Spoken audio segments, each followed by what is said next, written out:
On Wednesday night in Corona, California, Troy Lee Designs Red Bull GasGas announced their team for the 2023 season. Justin Barcia remains as the lone 450 rider, with Michael Mosiman and Pierce Brown both remaining on the 250 roster. The key changes for the team were both on the personnel side and of course on the machine side. Longtime team manager Tyler Keefe has stepped aside, and in steps Troy Lee's son Max Lee to fill the team manager role. Justin Barcia's now former mechanic Ollie Stone has stepped up to the role of crew chief. Then there's the motorcycle, as GasGas recently introduced the 2023 MC 250F and 450F Factory Edition machines.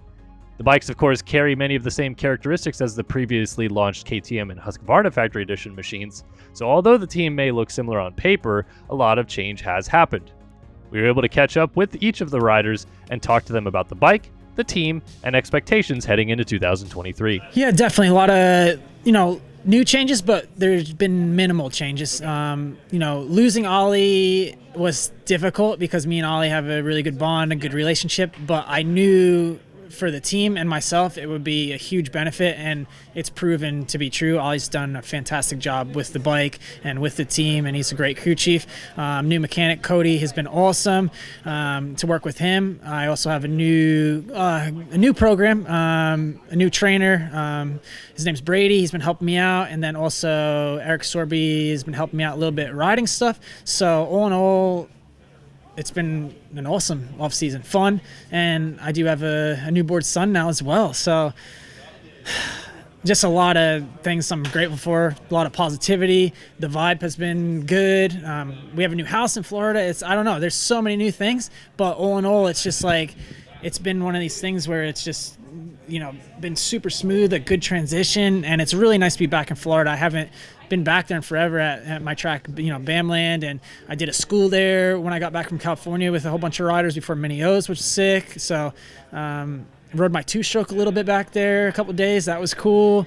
Just been a lot of fun to be back in Florida and see people I haven't seen a lot of years, and see old friends, and ride a new bike, and had a new Supercross track built. I mean, so much.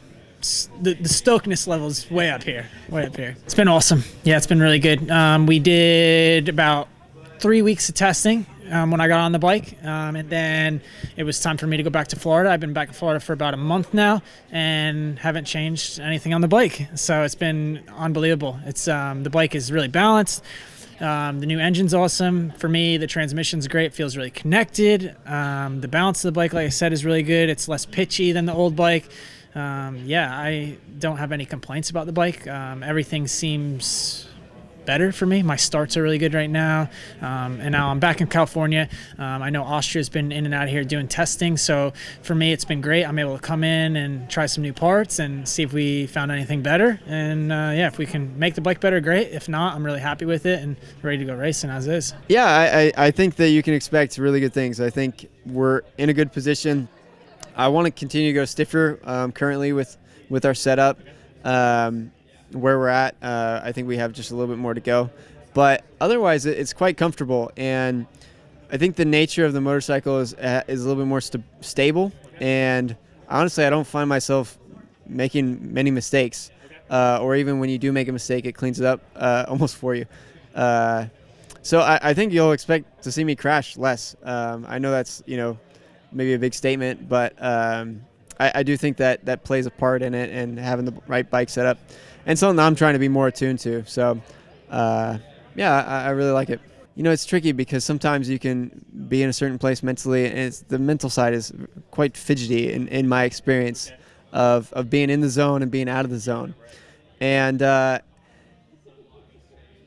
think there was 2 big crashes in outdoors, and the attitude that I had mentally when I crashed was, screw this, I got a terrible start.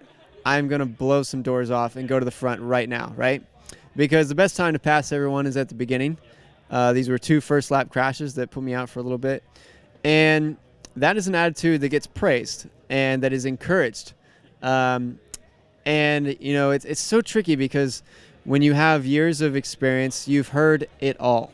You've heard, you're cutting down too soon, or you've heard you're not cutting down soon enough. You've heard, you're you're just stuck behind the guy and you're not changing your lines, and you've heard you're changing your lines too much. You don't have an opportunity to pass him. You've heard, man, you got to be aggressive on the first lap. You've heard, man, you're too aggressive trying to make it happen all at once. Just be patient. And you've heard it's like, be patient, be aggressive. Be strong. You got to make that pass and stuff the guy. What the heck? You stuffed him too hard. Why do you how do you expect to get it out? And so it's like, you just get so many mixed messages. And I think in some ways it's like, I'm probably listening to too many people. And you just have those live in your memory. I mean, I just quoted 1,000 things to you that I've heard, 50 times each. And so I think that's a tricky thing. Every time there's a mistake, in some ways it might be a mistake that you have made listening to advice that you were given. And it's all a balance. That's the thing. And so just balancing that is going to be is a challenge. But what it is mentally, I can't be thinking about go to the front right now. I got to be thinking about what's going on. And, the second one, that was a fluke deal. Yes, I was trying to go to the front. It was that mentality. But, like, the guy cut over on me. I tried to miss him. Now I'm in the brakes in the roughest part of the track. I still almost hit the guy, and it's just a mess. So, bummer stuff. I'm not proud of it. But that's where we're at. And I think that, it's like, what do you do to try to stop crashing, right? You get better, you make the bike stronger, you get more confident in your abilities, and you get to a place where your riding medium speed is, top speed for everyone else. And I think as a veteran, soon or now, maybe balancing, knowing when to push it and when not to, being happy to take a second, third, just to be in the fight might be the ticket. So, yeah, I'd say, well, the biggest thing for us was when we started back riding on the new bike. We started on a bone stock bike, nothing to it, stock pipe, stock suspension, engine, everything, just to feel how the chassis was supposed to feel, and it was a sick bike, stock, which was pretty cool to see. And then after we spent like a week or two on that, we started adding a little bit of components to it, like obviously suspension, motor. But we didn't want to get too far away from how the stock bike should feel and how the chassis should feel, which is the biggest thing for us. And like I said, like Husky and KTM, they definitely ironed out some stuff for us last year. It was a bummer we weren't on the new bike, but I think it was a blessing in disguise in a sense, because right when we hopped on it, as we were getting into suspension testing, we had all of the packages from last year that worked for them to try. So along with that, we have a new motor package, and everything about that's been great. I think everything we struggled with last year is ironed out, and yeah, it'll be a good year. With the package as a whole, I'd say chassis.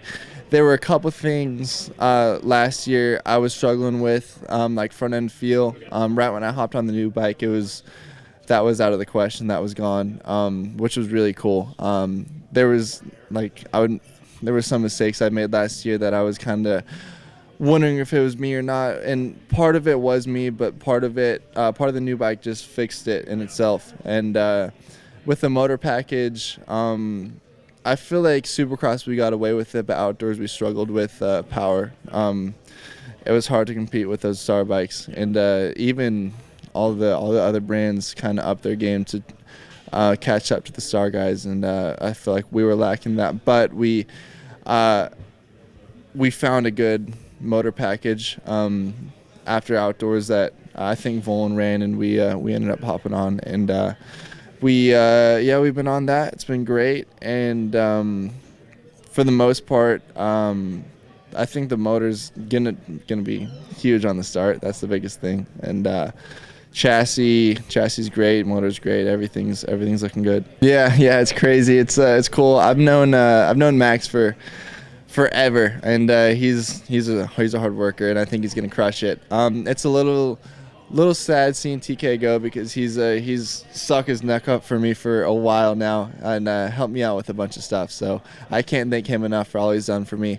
But he's still going to be involved, just not as involved. He'll be at some of the races, so hopefully he'll still be there to kind of crack the whip on us. But yeah, Max is going to take over for him, and yeah, he's our new team manager. So I'm excited. The rest of the team's excited, and so far the month he's taken over has been great, and he's surprised all of us. So I think we're in for a treat.